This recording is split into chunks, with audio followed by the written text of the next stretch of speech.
وعلیکم ورحمۃ اللہ وبرکاتہ۔ اچھے انسان کے ساتھ ہمیشہ برا کیوں ہوتا ہے؟ حضرت علی المرتضیٰ رضی اللہ عنہ کا ایک خوبصورت قول ہے کہ تم کسی کے ساتھ بھلائی کرو اور تمہیں اس کا بدلہ برائی کی صورت میں ملے تو سمجھ لینا کہ اللہ کے ہاں تمہاری نیکی قبول ہو گئی۔ حضرت علی المرتضیٰ رضی اللہ عنہ سے کسی نے پوچھا کہ یا علی، انسان کب برا بنتا ہے؟ آپ رضی اللہ عنہ نے کیا خوبصورت جواب دیا۔ فرمایا، جب وہ اپنے آپ کو دوسروں سے اچھا سمجھنے لگ جاتا ہے تو پھر وہ برا انسان بننا شروع ہو جاتا ہے۔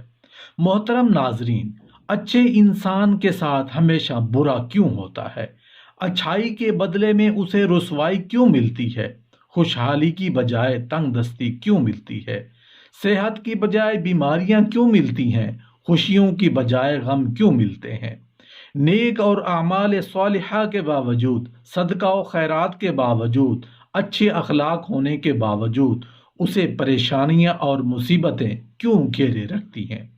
اس چیز کو ہم بعد میں زیر بحث لائیں گے۔ پہلے ہم اس چیز کو ڈسکس کر لیتے ہیں کہ اچھا انسان ہے کون۔ صحیح مسلم کی روایت ہے، رسول اللہ صلی اللہ علیہ وآلہ وسلم فرماتے ہیں کہ تم میں سب سے اچھے وہ ہیں جن کے اخلاق سب سے اچھے ہیں۔ رسول اللہ صلی اللہ علیہ وآلہ وسلم پر جب سب سے پہلی وحی نازل ہوئی تو آپ صلی اللہ علیہ وآلہ وسلم نے حضرت خدیجہ رضی اللہ عنہا سے کہا، مجھے کچھ اڑا دو، مجھے ڈر لگتا ہے کہ مجھے کچھ ہو نہ جائے۔ تو وہ کہتی ہیں، واللہ، اللہ کی قسم، اللہ آپ کو کبھی رسوا نہیں کرے گا۔ کیوں وہ کہتی تھیں کہ اللہ آپ کو کبھی رسوا نہیں کرے گا؟ اس لیے کہ آپ رشتہ داری کو جوڑتے ہیں۔ آپ میں ایک اچھی خوبی کیا ہے؟ آپ رشتہ داری کو جوڑتے ہیں۔ پھر وہ کہتی ہیں، آپ کمزوروں کا بوجھ اٹھاتے ہیں۔ کیا فرما رہی ہیں؟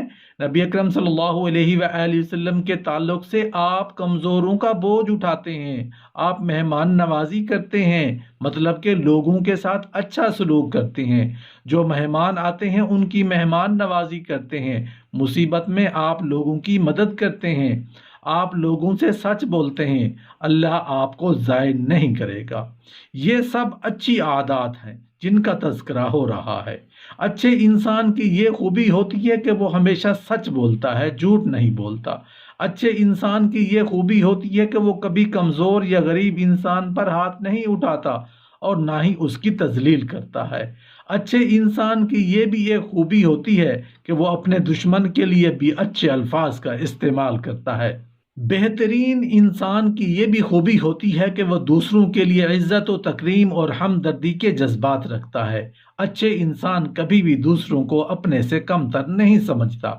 اچھا انسان لڑائی جھگڑوں کو پسند نہیں کرتا۔ اچھے انسان کی یہ بھی بہت بڑی خوبی ہوتی ہے کہ وہ دوسروں پر کبھی طنز نہیں کرتا۔ اچھے انسان کی یہ ایک بہت بڑی خوبی ہوتی ہے کہ وہ دوسروں کو کبھی گالی نہیں دیتا۔ اچھے انسان کی سب سے بڑی خوبی یہ ہوتی ہے کہ وہ اللہ کے سوا کسی سے نہیں ڈرتا۔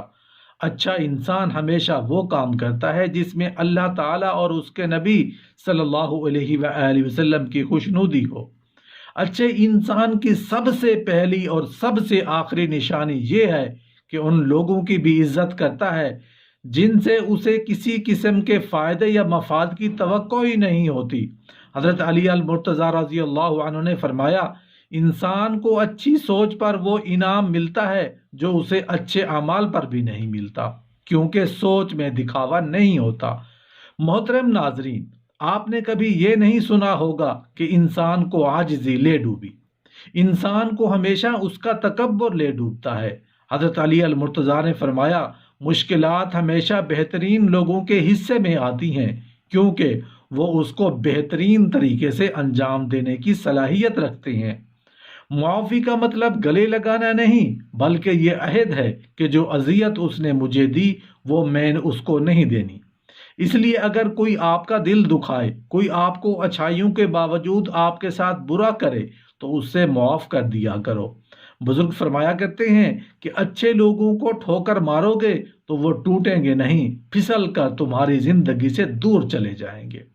اللہ تعالیٰ فرماتے ہیں، تمہارا رب خوب جانتا ہے کہ تمہارے دلوں میں کیا ہے، اس لیے اگر آپ اچھے ہیں تو اچھے بنے رہیے، کسی کو ثابت کرنے کی ضرورت نہیں ہے کہ آپ کتنے اچھے ہیں، کیونکہ اللہ دلوں کے حال خوب جانتا ہے۔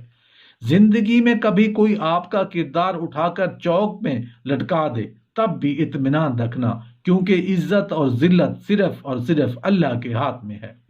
بزرگ فرماتے ہیں کہ اتنے بھی خشک نہ بن جاؤ کہ تم توڑ دیے جاؤ، اور اتنی نرم بھی نہ بنو کہ نچوڑ دیے جاؤ۔ اللہ کبھی کسی انسان کو خسارے میں نہیں رکھتا، وہ ہمیشہ انسان کو وہ شے عطا کرتا ہے جو اس کے لیے بہترین ہوتی ہے، مگر ناشکرا انسان وہ فائدہ دیکھنے سے قاصر رہتا ہے۔ حضرت شیخ عبد القادر جیلانی رحمۃ اللہ علیہ فرماتے ہیں کہ اے انسان، تو کہتا ہے کہ میں جس سے محبت کرتا ہوں اس سے جدا کر دیا جاتا ہوں، کبھی بیماری سے، کبھی عداوت سے، کبھی غلط فہمی سے، کبھی موت سے، ہر قیمت پر مجھ سے جدا کر دیا جاتا ہے۔ اے نادان، تو وہ خوش قسمت ہے جس پر اللہ تعالیٰ نے غیرت کھائی ہے کہ حقیقت میں اللہ تجھے اپنے لیے چاہتا ہے اور تو غیر کا ہونا چاہتا ہے۔ جب تو غیر کے پیچھے بھاگے گا تو اللہ تجھے اس کے ہاتھوں توڑے گا، اور جب تو اللہ کا ہو جائے گا تو ساری مخلوق کو تیرے قدموں میں لا بٹھائے گا۔ تیرے رشتہ دار، تیری محبتیں، تیری آسائشیں لوٹا دی جائیں گی، تیری دولت واپس لوٹا دی جائے گی، اور جن سے تو محبت رکھتے تھے وہ رویا کرتے تھے، اب وہ تیرے لیے روئیں گے، مگر اب تیرا دل ان سے بے نیاز ہوگا۔ جب تک تو ان چیزوں کو دور نہ کر دے گا یہ تجھے تکلیف دیں گی۔ بے شک ہر محبت دکھ دیتی ہے سوائے اللہ کی محبت کے۔ جانتے ہیں سچے انسان میں پھر ایک برائی ہوتی ہے، وہ یہ کہ وہ سب کو اچھا سمجھ لیتا ہے۔ حضرت علی المرتضیٰ رضی اللہ عنہ نے فرمایا، کوئی کسی سے نہ ڈرے سوائے خدا کے، اور نہ کوئی کسی سے امید رکھے سوائے اللہ کے۔ کسی کی راہ میں ناحق مشکلات پیدا کرنے سے پہلے سوچ لے کہ آپ اس کی تو صرف دنیا خراب کر رہے ہیں لیکن اپنی آخرت تباہ کر رہے ہیں۔ ایک شخص علی المرتضیٰ رضی اللہ عنہ کی خدمت میں پیش ہوا اور کہنے لگا، یا علی، آپ علیہ الصلوۃ والسلام فرماتے ہیں کہ اللہ تعالیٰ نے زمین پر ہزاروں نعمتیں انسانوں کے لیے پیدا کی ہیں، تو یہ دکھ، تکالیف، بیماریاں، پریشانیاں اللہ تعالیٰ نے کیوں پیدا کی ہیں؟ تو حضرت علی المرتضیٰ رضی اللہ عنہ نے فرمایا، اے اللہ کے بندے، شکر کرو کہ اللہ تعالیٰ نے دکھ کو پیدا کیا۔ اللہ تعالیٰ کی عظیم نعمتوں میں سے ایک نعمت دکھ ہے۔ تو وہ شخص کہنے لگا، یا علی، دکھ بھی کوئی نعمت ہے؟ تو حضرت علی نے فرمایا، اے شخص، دکھ انسان کو مضبوط بناتا ہے، خوشیاں انسان کو کمزور کرتی ہیں۔ اللہ تعالیٰ جس انسان کو نوازنا چاہتا ہے، عظیم مقام دینا چاہتا ہے، تو اسے تکلیف، دکھ اور درد کی راہ بخشتا ہے تاکہ وہ مضبوط بن کر اتنا سیکھ لے کہ وہ اپنی منزل تک پہنچ سکے۔ یاد رکھنا، انسان کا دکھ انسان کو سکھانے کے لیے آتا ہے۔ جب تم اس دکھ سے سیکھ لو گے جو وہ تمہیں سکھانا چاہتا ہے تو تمہارا دکھ خود بخود ختم ہو جائے گا۔